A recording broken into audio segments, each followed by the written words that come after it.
Well, welcome everybody to Akmal and Joel in isolation. This is our first podcast. In isolation. Normally I like to do my isolation in private, but today well, look, I've made an exception. Thank you, Akmal. That means a lot to me. You know, extraordinary times, you know. Call for extraordinary measures. I've been self-isolating since I was about 13. I discovered it. It's not that bad. Well, it's caught on. Yeah, it's caught on. And it's spread, went viral. Yes. People aren't using that term anymore. No. My video went viral. Shut up, you fucking idiot. No, look, it's potentially the end of the world. Yes. And, you know. What better person to share that with? If you want to go out of this world and this is the last thing you see, it'd be a waste of a life, really. It's not probably how most people envisage their last remaining. But look, it's not going to be that bad, you know. This is the coronavirus we're talking about. I don't know if you've heard about it. Yeah, it's been a little bit on the news. Yeah, I caught some of that. I saw 85% of stories are all coronavirus. Yeah, that's a bit weird. It's probably higher than that. That was a while ago. That was like the other week. They're repeating the same stories. Like nothing's happening. And that turning bulb of the virus. It's like the ugly mind. But you know, look, I think you know, I'm a conspiratorial kind of guy, bit suspicious, and I think it's an exaggeration. I don't think it's like they're comparing it to a world war. Yeah. You know, Trump is going, I'm a wartime president. No, you're not. You're a fucking idiot. You're a fucking idiot time president. And it's not. Like, imagine like if you had a choice of being blitzed in the Blitz, or being bombed in Hiroshima, or being captured as a POW, or if you had a choice of that, or staying at home watching Netflix and having people deliver food to you, who may or may not be, what's the word? Who may or not be confined? No, Infected. Infected. Sorry, I forgot the word infected. I'm thinking there will be PTSD after this. I think people are going to have PTSD from Netflix. When they hear the dun-dun, it's going to give them like a shudder back to this time. That's right, yeah. And there'll be like the Netflix virus. Yeah, the Tiger King. You know, people are going to be, having, therapy after having been exposed to that. Yeah, have you watched that yet, the Tiger King? No, I haven't watched it. I've been avoiding Netflix. Yeah. I've been kind of, It's good. Trying to do something. It's good that you do that, then avoid all that crap. What about the conspiracy theories that are online? Have you warmed to any of those? Do any of them hold any validity? I think all of them are potentially true, except for the one that is official. I don't believe it. I don't believe it. I don't buy it. I don't think, no. So one that I've heard that I think is a possibility. Yes. Is rather than and you're normally a very sane person. Yes. So, yes. The one saying that there is that lab, which is proven, there is that lab in Wuhan where they do testing on viruses. Yes. And what some believe is that's where it originated in that lab. Someone spilled some by accident. Yes. But they say though that it can't be man-made. That's what a lot of scientists are saying. It can't. But they're saying though it can be, transmitted through the bat to they're saying the pangolin or a pig or bloody bat. Yeah. So for me, I'm willing to go there and take that on board. But the whole thing about it being through 5G, that pastor, that American pastor that was on. Yeah. Now, tell what he said. I don't think I've heard more conspiracy theories in one talk. He said that it's the Illuminati is behind it. Yeah. He said that Donald Trump is the crusader trying to stop that. Oh, yeah. They said there's 200 generals that got together and decided to spread this virus. Yeah. He also said that the dark state, the deep state is involved. The CIA. Everyone's involved in this. Everyone except me, he said. Everybody except me. You in the audience. But we're all wondering, how did he get this information? Yeah. God gave it to him. God told him that this is what's going on. That's right. And people have listened to that, and he said it's being spread by 5G network. Yeah. So just this week they've started burning. They discovered 5G he wasn't towers. really a preacher at all. No. He was a guy who worked for Telstra. Right. He just gave him a camera and a microphone, and he's like, all right. And say, look, this 5G thing's gonna kill us. We better get. Have you got a priest's costume? Yeah, put it on. They don't even have costumes. No, he was just wearing a suit. Yeah. This guy, I saw this guy on TV last night. He was an evangelist as well, and he's saying, I challenge you, coronavirus. Oh, yeah. COVID-19. Get on your belly and squirm. You've seen that guy? Yeah. That guy, he's worth close to $1 billion, that preacher. Yeah. You know why? Because people are fuckwits. Right. If we have a spread of any virus, it's called fuckwittism. So that's an epidemic that's taken over the world. Have a look at people, piling up on toilet paper. No one said that the coronavirus can only be cured by wiping your ass very diligently. Yes. Well, no one said that. No one said that, but apparently people feel fuckwits. that's... fuckwits. Yeah. Fuckwits. And then he prayed to God and said, I demand you to leave COVID-19 in the name of Jesus. And then at the end he goes, that's it, we're cured now. Yeah, done. Go about your business. Yeah, and everyone went, no. It's still there, man. Yeah, you fucked up. I don't know which God you're talking to, but either got the wrong information or maybe the Satan went, God, can I just fuck with this guy? And God goes, yeah, go on. He's a fuckwit anyway. Yeah. And he goes, it's all gone. It's cured. It's cured. Jesus told me. But to think that guy is worth off of doing that kind of stuff, giving those kind of sermons, he's worth close to $1 billion. Traveling in a private jet. They did an interesting expose on him on Inside Edition, and they approached him, and he became very very upset, but then he restrained himself. He should be restrained. They're always dodgy, those people, man. They're like parasites. There was a guy who had, I don't know if it's the same guy, but he had 10 Learjets. Yeah, this is the guy. He said, he goes, the deal was so good, Jesus wanted me to have it. Yeah. He goes, Tyler Perry was selling it at such a good rate. And if you want to be blessed by Jesus, give me a check. Yeah. Right. Put some money in my account for Jesus. Well, there's another guy, Jim Baker. He's now being investigated for selling this silver elixir that is meant to cure you of coronavirus, along with the buckets. He's got the big buckets. Hopefully he kicks it. And yes.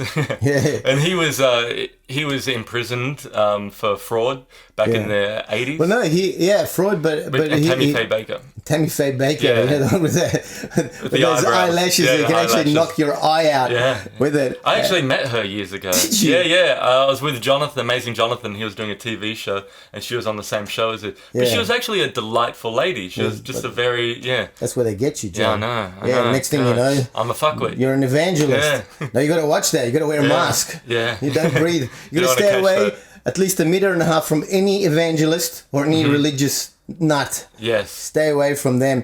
But he went with prostitutes as well. And rape charges. Rape charges. Yeah. And he had a big theme park. It was like Christian World. And he embezzled all of this money. And, You enter through Jesus' head and come out, Judas's ass. what did come out the slide as Judas's ass? And you had some interesting experiences when in Israel with Jesus merchandise. Yes, man. I haven't told you this, have I? No. It's funny how you just kind of brought it up without knowing anything about it. I only know the setup to it. So. Yeah. Well, luckily, I know the punchline. Right. This is not a joke. This is true. Many years ago when I was young, I went to Israel, Jerusalem, the Holy Land, the birthplace of the three great religions, and because I grew up with religion. Sure. I grew up Coptic Orthodox. Coptic fuckwit. Yeah. And I went there hoping to be inspired and uplifted and I was bitterly disappointed. There's this is not a joke, right? People think I'm making this up, but check it. You can actually buy this stuff online. You can buy Jesus hats, Jesus cigarette lighters, Jesus pens. I got a pen at home where the Lord is floating in liquid. Oh, wow. I don't know why. You can breathe underwater. Oh. Yeah, little plastic Jesus. Wow. And there was like a Last Supper jigsaw puzzle. I couldn't believe it, and this is true. I was walking. I had my ex-girlfriend was with me at the time. I was about 23. I'm walking, and the salesman grabs me in the old city of Jerusalem. He says, "Come in, sir. You're a Christian?" I said, yes. Oh, come in very quickly. I've got bargains for you. And so I was taking the piss. You know when you take the piss and they don't get it? Yeah. It's the most awkward moment. It's like, I've made a career out of it. So I've talked to this guy. I'm saying, oh, sorry, man. I don't know if you've got this, but I'm looking for like a big Jesus head, that big, that also makes orange juice. Have you got anything like that? Like you squeeze the top of Jesus and the juice comes out of his mouth. And I swear to you, he looked at me and said, no, I don't have that, but that's a very good idea. Maybe I'll call him King of the Juice. I made that last bit up. But the first bit was true. Yeah. It was a true story. But I like that. But that's the thing. People are very gullible because life is unpredictable and scary as we are experiencing. But it is interesting to see how people act under those unpredictable times. Yeah. Like you said with the toilet paper shortage, and people actually fight like that footage. It's like the Boxing Day sales. People just reaching over each other to get and fighting in the aisles over. Probably read a blog somewhere that the only way you can protect yourself against the coronavirus is to have a really clean ass. Yes. I saw a guy pushing a trolley full of toilet paper. This is a month ago. Yeah.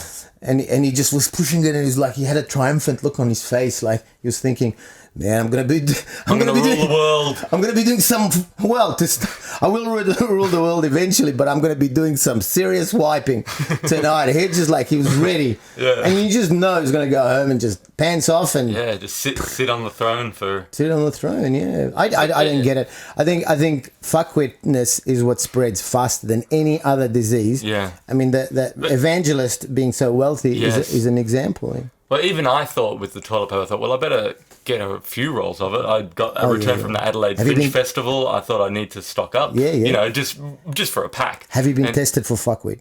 Not as yet. Get tested if you can. Yeah. However, I did. Well, I went down to Woolworths at about 8 a.m. because it's 7 till 8 for senior citizens. Yeah. And there's a big line of people already lined up out front. Yeah. The police were there too to control the crowds. Of course. I figured out the day. See, they've got all the best toilet paper. They do. Yeah. They do. Once you get in contact, you know. Maybe you should go to prison just to get toilet paper. Well, yeah. If you know someone. Yeah. I can get us in. But they're letting people out of prison now. On Rikers Island in New York too, they're letting people out. It's criminal. I think probably white collar criminals, but for the spread of corona within the prison system has been That's fantastic. Yeah, so you just get. So we're gonna let you go because you might infect people, and he'd be coughing his head off again. Oh, really? Thank you. I'm gonna miss this place. Really. Gets out. Run! And so I went down there early in the morning, and I knew I did some recon the day before. I knew it was on aisle 4, and everyone started bolting for aisle 4. And it was down the end of aisle 4. So I ran down aisle 2, backtracked up aisle 4, and it's like World War Z down the other end of people coming down. And then there was only six packs of toilet paper there anyway. You took the 6? No, well I got one, and then within 10 seconds they were all gone. Bang, gone. And I have never seen toilet paper there again for the last 2 weeks. And, you know, it's not a coincidence. Maybe there's an outbreak of diarrhea that we don't know about, but I probably not. No. But you don't need to use as much toilet paper if you have diarrhea, though. That's true. When I was growing up, we didn't use any toilet paper. What did you use? We had this thing called shottafa. You turn the tap on and just shot a stream of water up your ass. Wow. Like a bidet. Like a bidet. Probably wasn't. That's what we called it. We called it shottafa, but you have to call it bidet because it sounds so much nicer. Shottafa. You turned it on and... And was it a bowl or just a toilet? Was it within the toilet or... Yeah, it was in the toilet. Yeah. So you had the toilet and you had this thing that shot up out of the toilet into your ass, cleaning it. Right. You didn't have to dry it because Egypt is hot. It dries. You just got to stick your ass out. So you got wet clothes though? No, you got no wet clothes. You just it dries pretty quickly. And if it doesn't dry, you got a little patch on your asshole. That's how you tell if someone's clean. No, I was going to say Egyptian. Let's say there's an Egyptian. He's got a wet ass. But it's within Egypt, so everyone would be Egyptian. Everyone would be Egyptian, yes, that's true. You make a very good point. But they do have shottafas here. They've imported them. Really? Yeah. I actually went to church once. The first time, this is true, ask Kate. My wife Kate is Anglo. And the first time, because I grew up in this church and my mum was alive and we wanted to get married in the church for some reason. And we were sitting in the church and she pulled out a pamphlet in the back of the couch thing. What do you call them? The pews. The pews, yes. The pamphlets in the pews. Pamphlets in the pews, and I'm not making this up. It was advertising shatafas to clean your ass. Wow. Yeah, it's like sort of very holy, I guess. Holy shit. Well, cleanliness is next to godliness. There you go. That's not bad. Not bad. You should call them up. Get a headline for the advertisement. Holy shit. But that's, it's ridiculous. Mate, I remember you telling me once. Yeah. Refresh my memory. There was your uncle came over to visit, and he had like an impromptu shatafa. Yes. A makeshift well, one. no, he actually went further. He inserted the shatafa because he had constipation. Yeah. It's a great story. This is, please tell me. I hope you're using hand sanitizer if you listen to this. Sanitize your ears. My uncle Samir, I come from a very weird family. Yeah. As a comedian, I've been blessed with just insane comedy people. Gold from you, just from your family. Gold. Yeah. Well, I don't have to do much at all. Sure. My uncle Samir was a carpet salesman. Of course. One of the dodgiest pricks I've ever met. Seriously, he had this slick, greasy, big hair. And he'd come in to visit, and he'd always stay like a month, unannounced, and he'd try and scam me. This was when my parents were away, and he'd try to scam me. I was like 17, right? And he'd come in, I got a present for you, Akmal. I said, what is it? He goes, I got this carpet for you from Egypt. It's a very nice carpet. And I said, oh, okay, well, thanks for the present. He goes, $500. What? I thought it was a present. He goes, yeah, I'm giving it to you at cost price. I swear I'm losing. Where the hell did he expect you to have $500? I don't know. It's in the blood. It's in the blood, you see. And he had constipation, and he kept going on and on and on about it. He certainly didn't have constipation of the mouth. No. He talked forever. And then finally he said, I can't take this anymore. I need to... I said, I'll take you to the doctor. He goes, nah, I don't like doctors. And you know why he doesn't like doctors? Because the family's full of dodgy doctors. Yeah, yes. A lot of your relatives are doctors. And some of them are registered. Bada boom. Yeah, no, we had people who just didn't want to go to uni. They're fuck university. Yeah. That's a lot of work. You mean you could just print up this doctorate? You can print it Put up. it on the wall? Get a Bunnings, get a frame, get a white jacket and a stethoscope, and off you go. Yeah. How else are you going to learn? You got to make mistakes. Yes. Don't be scared to make mistakes. They call it a Munir Gad. It's just like if chucked a Munir Gad means that you're doing something that you're totally not even close to being qualified for. Wow. A couple of them got busted. It's fantastic.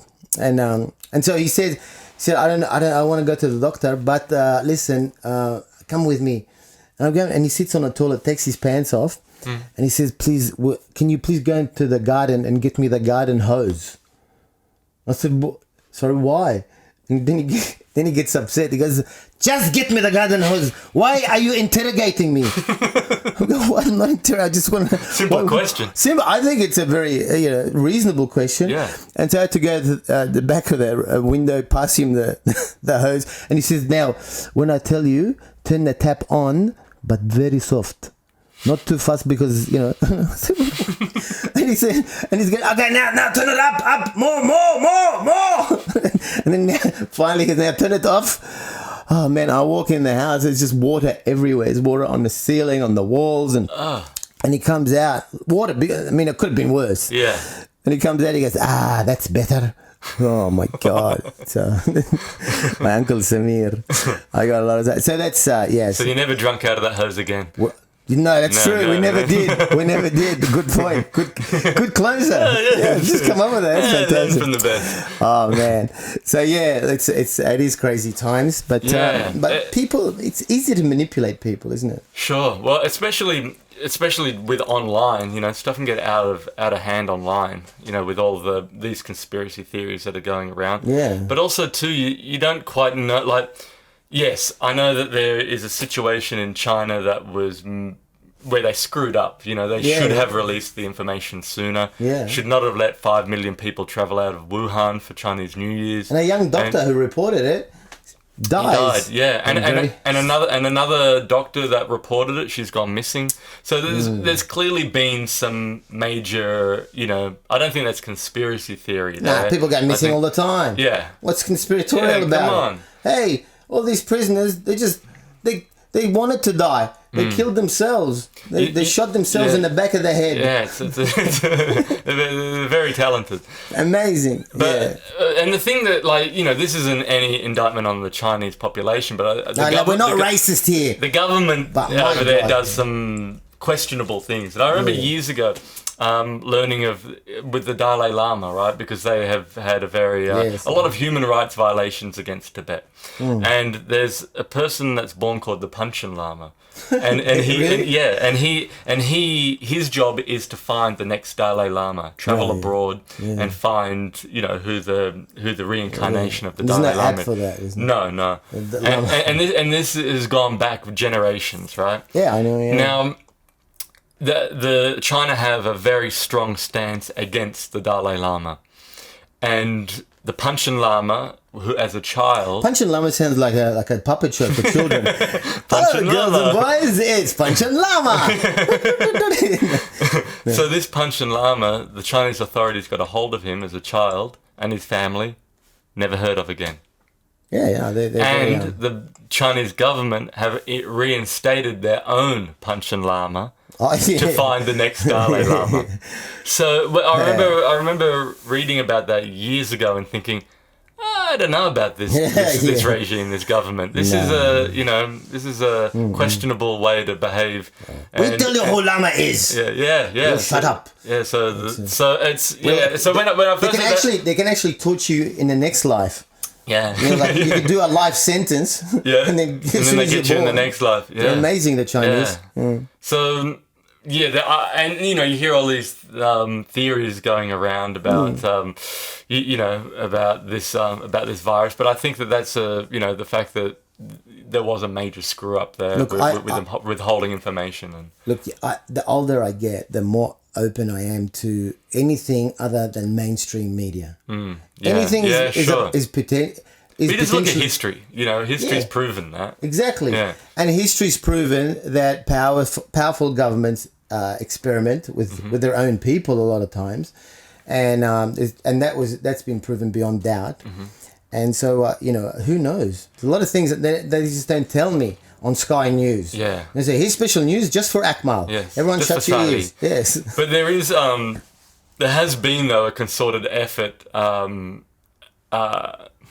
against China though over the years. We saw that documentary years ago, the John Pilger documentary. Oh yes. The Coming War on China. Yes. I'm an activist who I have a following of 12 people who are really passionate about what I do. But we went and saw that at the Orpheum. He's great. I like him. And there was some really compelling evidence in that documentary about this concerted effort against China. Yeah. And so in saying that,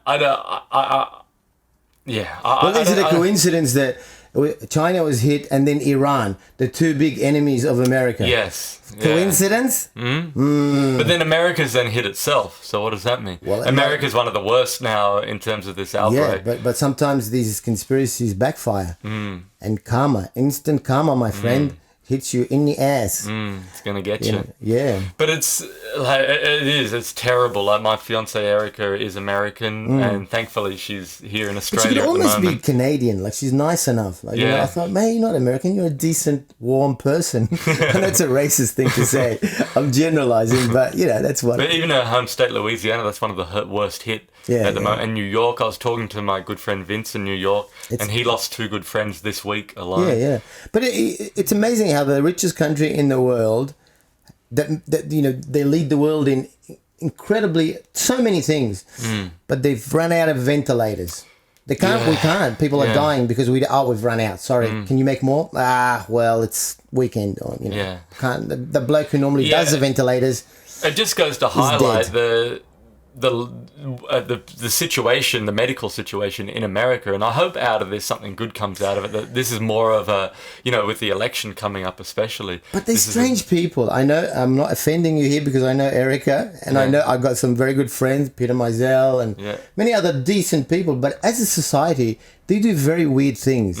Like they're buying guns. See, we do toilet paper. Yeah. The worst. I mean, toilet paper will never hurt you. Yeah, if you hit someone on the side of the head, you'll recover. You can toilet paper someone's house. Remember that when you were kids? Yeah, that's right. You can do that. That's what it is. Maybe it's a hole. Maybe it's schoolies. Yeah, schoolies gone wild.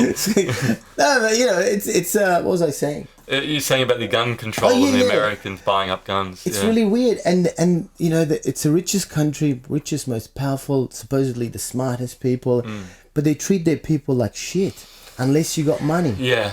Most of the people, even their veterans. Yeah, it's shameful. People. You see the amount of homeless people, like in California, downtown LA, that are veterans. Yeah, it's in civilization. I mean, it's easy to attack the Chinese, but veterans were living in New York in minus 10-degree winter nights. Yeah. Some of them will die. These people who sacrifice their lives for their country, it's disgraceful. And that's the thing. I don't get it. I don't. There's a lot of double standards. Yeah. Land of the free. Free, not so free. I don't know if they're free. They're not that free, really. I know that you're obsessed. Before this coronavirus, you probably were anticipating it.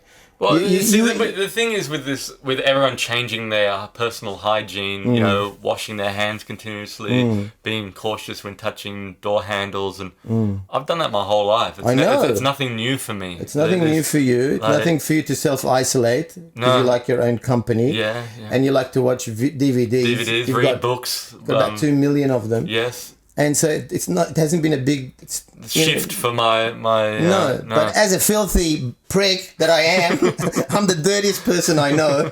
I hate having to clean and even brushing. But you just said something like I was gobsmacked when I called you up yesterday and I said, "What have you been up to?" And you said, "I've been cleaning the house." I'm non-stop cleaning the house, and that's that's a whole 180 for Saleh. Yeah. I'm dirtying it again just so I can have something to do. You see, I'm not good idle.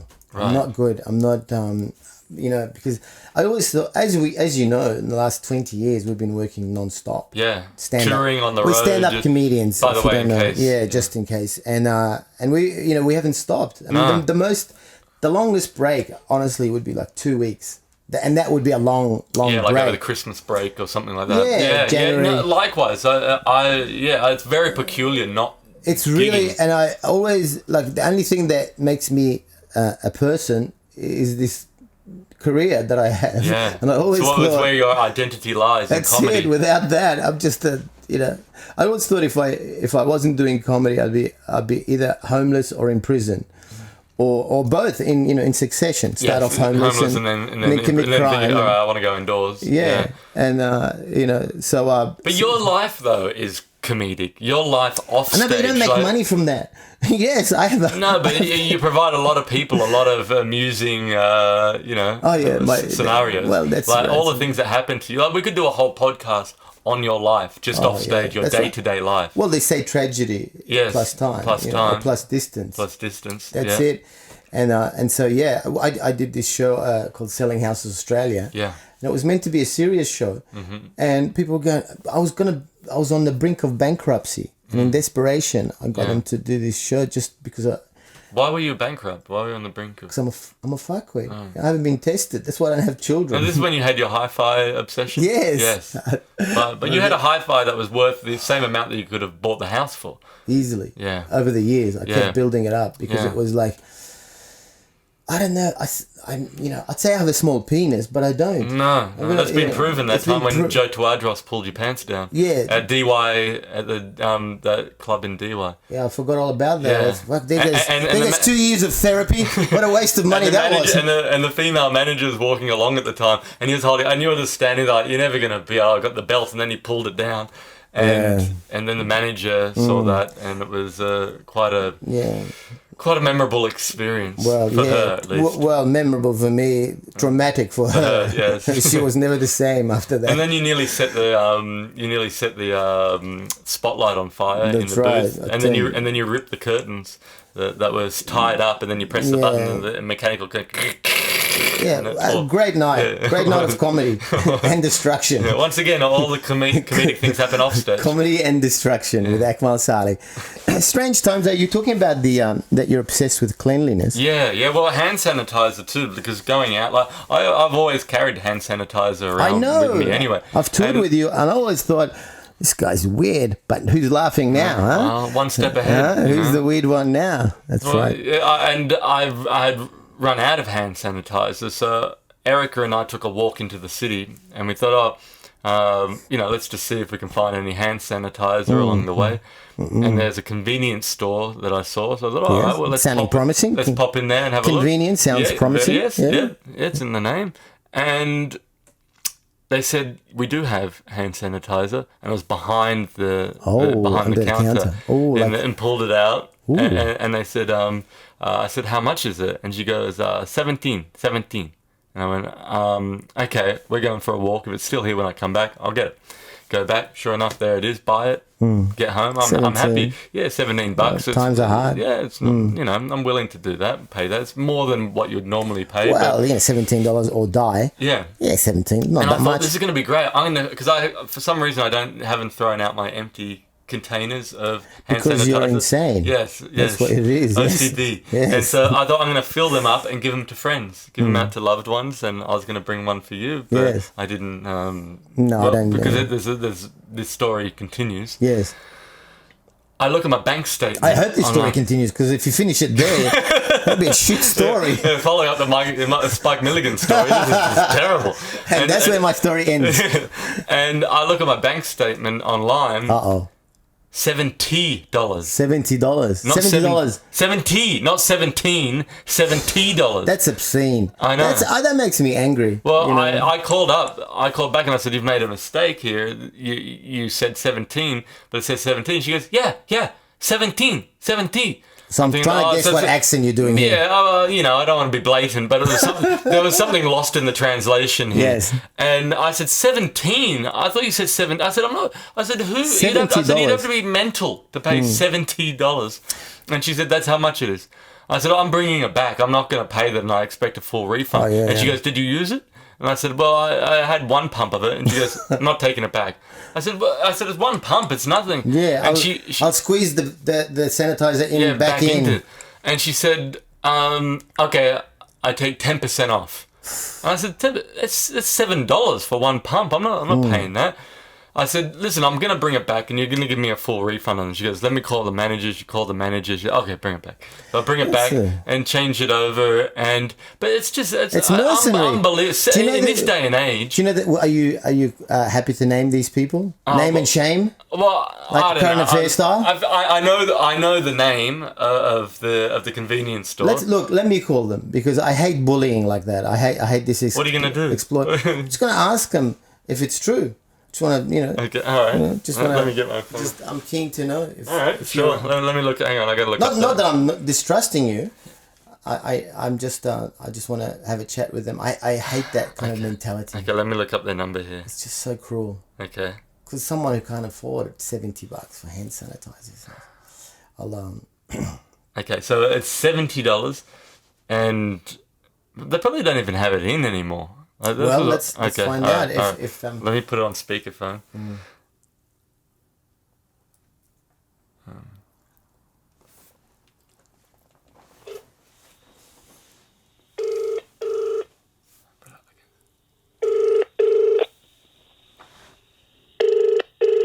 They know we're on to them.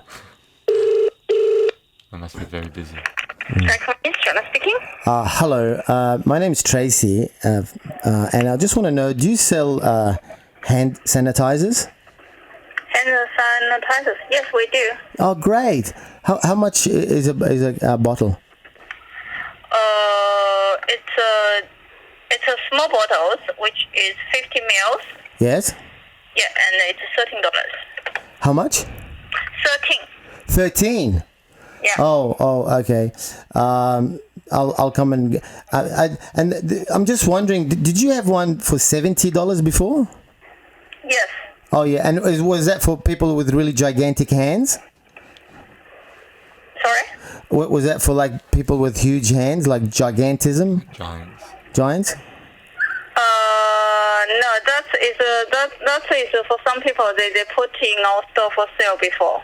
Ah. How much? Yeah. How much? How much that is for $70 and for 500 mil. 500 mil. Wow. Yeah. That's all right. Well, I better do that, and I'll need some condoms to wear. Okay. To wear, like my whole body. You got like full body condoms? No. you should know that this is I'm Tracy Grimshaw from A Current Affair, and we're going to be sending a crew to just to have a chat. Is that okay? Sorry? This is Tracy Grimshaw. Do you watch A Current Affair? You know A Current Affair on TV? No, I can't hear you. Oh, okay. This is Tracy Grimshaw. Do you know Tracy Grimshaw? I was nominated for a Logie, I think. And so we're going to come in and just have a chat. Is that okay? Why for that?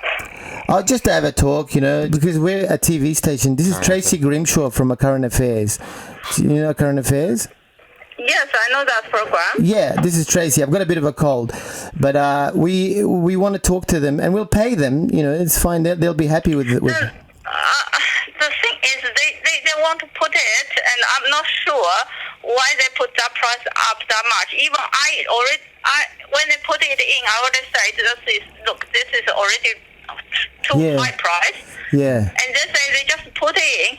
Don't affect to any of my sales because what's happening? Yeah, is we don't sell that one, and we didn't purchase that. I understand. You know what you could do to get them back is let's empty all those bottles and put them in your own bottles, and then replace that with jelly. Oh. Maybe see what happens. I mean, you got to make life more interesting. Anyway, thank you for talking with us. Yeah. And we'll see you if you want to see this conversation. It's going to be 7:30 on Channel 9 tonight. Okay. Bye.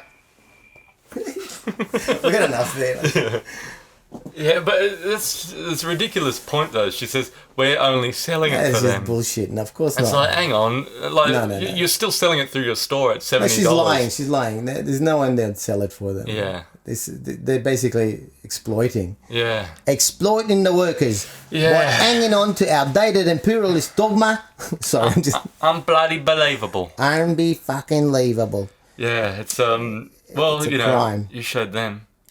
I got scared because she probably has, if they, this is like criminal underground. This is Fat Tony. Yeah, you don't Fat know what Tony you've done here. selling it to, liquid gold. Oh, please, I want people to be very hygienic. See, people are scared to die. That's the problem, And when they say, death is a natural thing, it shouldn't be feared. It's inevitable, and when it happens, you might not even know about it. In Tasmania, there was a big story, breaking news, first Tasmanian death, and it's like this guy's 91-year-old man in nursing home died of coronavirus. Fuck, he could have died of breathing. He could have died of just looking at someone too hard. Could have been brushing his teeth. He could have died. He's 91. Yeah. Let's get a grip here. People will die, and people die anyway. It's okay if you just accept that. But then what if it's someone that's close to you that dies from it? Look, I would accept that. Yeah. Of course. If so be it. And if I die myself, so be it. A lot of people going, yeah, come on, Corona, get him. A lot of people don't like me, but I have a very sort of pragmatic view of death. Yeah, you do. We've spoken about this before, and it is, because it enslaves people. This fear enslaves people. It's the kind of fear that makes you pay for that evangelist's 11th Learjet. Because you go, oh no, me, I didn't pay. Not you. Sorry, sorry. Sorry if I gave the impression it was you. Yeah, I thought. No, it's not. No, I don't have that kind of bank account. No, but it's the thing. People go, oh no, maybe if I don't, God will hate me. So I better pay some money. Yeah. But if you didn't care about that, if you actually had faith in it's inevitable anyway, then you would tell that guy to get fucked. It is. I'm paying for your 11th Learjet. It is, and I think that what you're saying there is it comes down to the sense of fear, and that's what a lot of people are easily controlled through. So fear, that's right. But once you lack fear. Saleh does not have fear. Is that what you're saying? I think so. But if I'm suddenly facing my death, it's like all these atheists who go, no, I don't believe in God, and then on their deathbed, they go, I better get baptized just in case. Better not take. Want to hedge all my bets? That's right. It's hedging the bets thing. But no, I don't. And I've had a good long life. I've outlived both my parents. So it's true. Yeah. I killed them. But remember that night that you and I were walking after the gig in Cairns? We were walking along the water's edge, and we figured out that the day your dad died was the day I was born. Not only the day, but the time and the year. Yeah. The exact same year. Yeah. Yeah. Yeah. So, son, don't worry about it. Dad, you got hair and you turned white. Well, it's been fun. This has fun, been good. Just having a chat, you know, very natural. Very natural. I normally socialize with 2 microphones and a camera. Yeah. No, but it's fun for us because we got time. Yeah. What else are we doing? My friend says, "Are you busy Wednesday?" Let me just check. Yes, I'm busy Wednesday for the next 2 years. Yeah. So it's good to be to have a go at something. Yeah. Keep yourself. You know, they asked George Harrison. And this is the thing, you know, he was someone who, I don't know if you're a fan of the Beatles. I love the Beatles. I know you do. Yeah. It's just sitting up there. Yeah. But George Harrison was the most spiritually enlightened, you know. Of the 4 Beatles? I think so, yeah. He was definitely... He was on the quest. He was definitely the most philosophical, you know, and especially towards the end of his life. And he got cancer, and he had like a year to live, but he was still making albums. He was like, you know, and... that final album, Brainwashed. Yeah, it's a good album. It's really good. Yeah. And the interviewer, like the final interview he did, he says, "Look, you're really sick. You're an ex-Beatle. You got millions of dollars. Why do you keep doing it? Why don't you just relax? You know?" And he says, "Well, you got to do something in life. Well, what's the alternative? You know, yes, I'm gonna die, but till then." I want to keep it interesting and have something to look forward to, and this is the thing I do best. And what a great answer. Yeah. You know. Well, that's a great way of summing up this podcast. Something interesting, something to look forward to. We'll do more. We'll do more. I hope people who see this, if anyone sees this, they weren't expecting, you know, comedy, because people expect comedy. Yeah, they do. All the time. Yeah, being a comedian. I've listened to some podcasts, though, and the ones that are forced, where they're trying to be funny the whole time, it gets exhausting listening to that. Like, it's got to be natural. Just let's explore this naturally, and you know. But just I had an electrician come in because, you know, Brian had all these wires everywhere and there's live wires, so he came in. That's your ex-father-in-law. Yeah. And do you say ex-father? Your deceased father-in-law. Deceased, late. Yeah. Late. Your late always father. Late. Yeah. Late father-in-law. Yeah. He's a real character. DIY, the entire house DIY. But this I couldn't get an electrician. They're really busy because everyone's doing work at their houses and stuff. So he goes, "Mate, this guy shows up. He goes, "Mate, this coronavirus has been a godsend." Good on you, man. I'm glad someone's benefiting. He goes, yeah. So he comes in, his character with his apprentice, 8:30 in the morning. And I'm like, oh God, 8:30. And I'm in my, I'm just woke up. I opened the door, and he goes, "Oh, it's you, oh mate." And he turns to the apprentice who didn't know who the fuck I was. He goes, "Mate, this guy, watch this. He's gonna make us crack up the whole time we're here." I thought, man, that's really optimistic. I don't know, but I'm going back to bed. You do your electricity thing. You know, people have that. They think that we do this all the time. Yeah, you know? yeah. So, but this was something that we wanted to do, and it's natural and it's flowing. And well, I look forward to more.